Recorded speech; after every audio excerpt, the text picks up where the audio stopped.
Kehidupan manusia memiliki banyak sekali kebutuhan yang akhirnya dapat menimbulkan masalah ekonomi. Masalah ekonomi muncul karena kebutuhan manusia tidak terbatas, sedangkan alat pemuas kebutuhan yang tersedia jumlahnya sangat terbatas.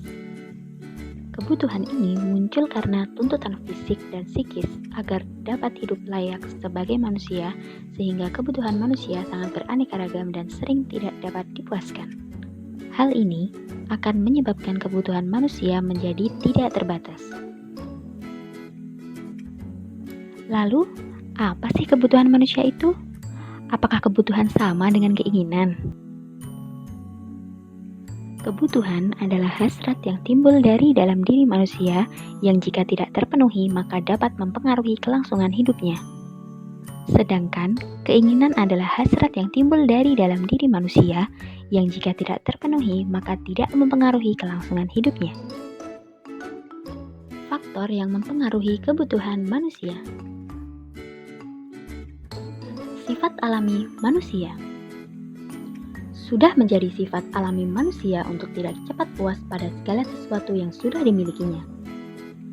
Ketika sudah mendapatkan sesuatu, maka akan muncul kebutuhan lainnya seiring dengan situasi dan kondisi.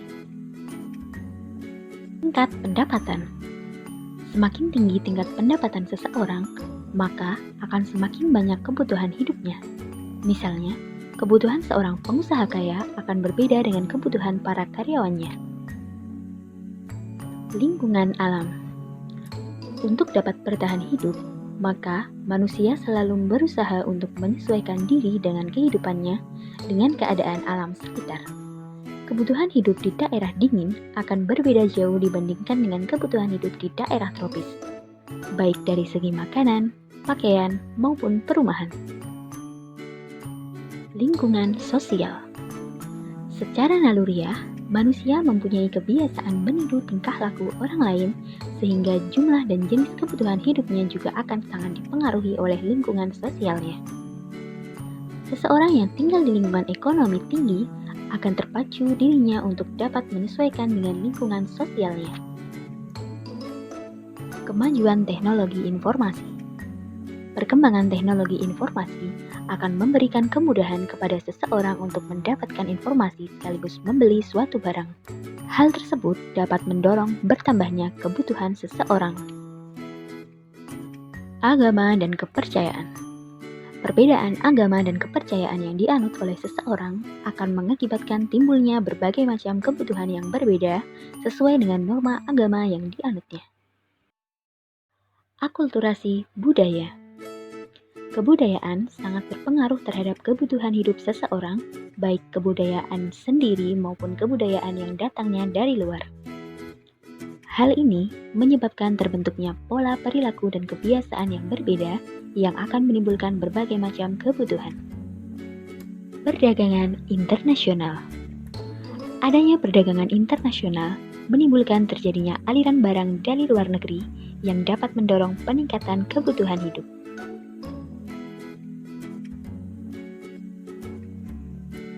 Apa aja sih macam-macam kebutuhan itu? Berdasarkan intensitas kegunaannya, kebutuhan dibagi menjadi 3. Yang pertama, yaitu kebutuhan primer. Kebutuhan primer merupakan kebutuhan yang jika tidak terpenuhi maka akan mengganggu kelangsungan hidup manusia. Kebutuhan primer diantaranya yaitu sandang, pangan, papan, dan kesehatan. 2. Kebutuhan sekunder merupakan kebutuhan yang muncul setelah terpenuhinya kebutuhan primer. Setelah kebutuhan primer terpenuhi, orang akan cenderung memenuhi kebutuhan sekundernya untuk meningkatkan kenyamanan hidup. Contohnya, handphone, tempat tidur, dan kipas angin. 3. Kebutuhan tersier merupakan kebutuhan akan barang mewah. Kebutuhan ini lebih cenderung ditujukan untuk menunjukkan status sosial atau prestis seseorang di mata masyarakat. Contohnya, mobil mewah, berlian, serta liburan ke Hawaii.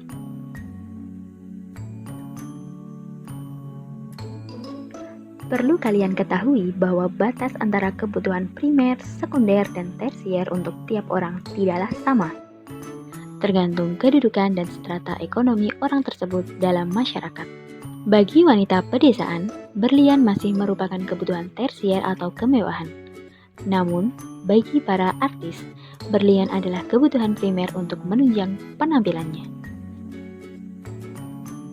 Kebutuhan menurut waktu.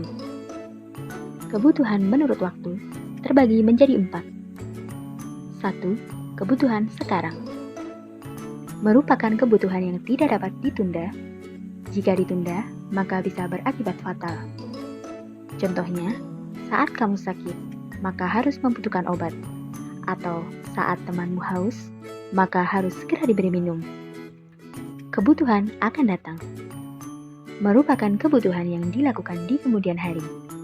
Kebutuhan ini berhubungan dengan persediaan atau persiapan untuk akan datang. Contohnya, tabungan dan jas hujan pada musim panas. Kebutuhan tidak terduga. Merupakan kebutuhan yang harus dipenuhi ketika terjadi sesuatu yang sifatnya tiba-tiba. Misalnya, ketika anak tetangga sebelah mengalami kecelakaan bersepeda dan terluka parah, maka ia harus segera dibawa ke rumah sakit. Kebutuhan sepanjang waktu merupakan sesuatu yang tidak terbatas dalam pemenuhannya. Contohnya, kemudahan dalam belajar. Berdasarkan sifatnya, kebutuhan terbagi menjadi 2. 1. Kebutuhan jasmani. Merupakan kebutuhan yang dapat dirasakan oleh fisik atau jasmani seseorang. Contohnya, makan, olahraga, dan istirahat. 2. Kebutuhan rohani. Merupakan kebutuhan yang tidak tampak secara nyata, tetapi dirasakan secara batiniah yang membuat perasaan gembira, lega, dan lain sebagainya. Contohnya, beribadah, rekreasi, dan hiburan. Berdasarkan subjeknya, kebutuhan juga terbagi menjadi 2. 1. Kebutuhan individu. Merupakan kebutuhan yang diperuntukkan bagi individu, sehingga antara orang yang satu dengan yang lainnya akan berbeda. Contohnya, seorang pelajar membutuhkan seragam, buku, dan alat tulis. 2. Kebutuhan kolektif atau kebutuhan bersama. Merupakan kebutuhan yang pemanfaatannya untuk kepentingan masyarakat atau secara bersama. Contohnya, jalan raya, rumah sakit, tempat ibadah, dan sekolah. Setiap hari, kita selalu dituntut untuk memenuhi kebutuhan hidup. Penghasilan yang kita terima dapat dipergunakan untuk memenuhi kebutuhan tersebut. Seluruh pendapatan yang diperoleh akan dikeluarkan untuk mencukupi kebutuhan, baik itu untuk konsumsi, produksi, maupun ditabung. Karena jumlah kebutuhan konsumen yang tidak terbatas, maka sebaiknya disusun skala prioritas atau daftar uraian kebutuhan, agar pendapatan yang dimiliki dapat digunakan sesuai dengan urutan kepentingannya. Hal-hal yang diperhatikan dalam penentuan skala prioritas. Tingkat urgensi, yaitu bagaimana dalam menentukan pilihan mana yang harus didahulukan perlu dipertimbangkan sejauh mana tingkat kepentingan hal tersebut. Atau mudahnya, kita sebaiknya memenuhi kebutuhan terlebih dahulu, baru kemudian keinginan. Kesempatan yang dimiliki. Jika kebutuhan hanya diperlukan saat itu saja, maka perlu didahulukan. Misalnya, saat kondisi darurat keselamatan atau kesehatan adalah hal yang paling diutamakan. Demi kesembuhan dan kesehatan, maka obat merupakan kebutuhan nomor 1 dan yang paling utama untuk didahulukan dibandingkan dengan hal lain yang bisa ditunda. Pertimbangan masa depan. Dalam menghadapi pilihan yang sulit, maka faktor masa depan juga perlu dipertimbangkan. Misalnya, ada berbagai pilihan bidang les yang ingin diikuti, tetapi karena keterbatasan suatu hal, kita harus memilih salah satu di antara keduanya. Manakah yang harus dipilih? Les matematika atau bahasa Inggris? Keduanya sama-sama penting, Tetapi, mengutamakan bahasa Inggris adalah hal yang paling tepat, sebab kegunaannya di masa depan lebih luas jika dibandingkan dengan matematika.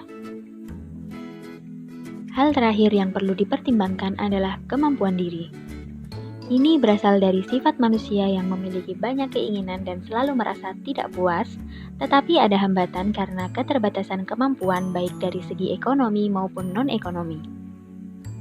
Maka, perlu dipertimbangkan pula berdasarkan kemampuan diri agar pilihan yang diambil tepat dan tidak membebani diri sendiri.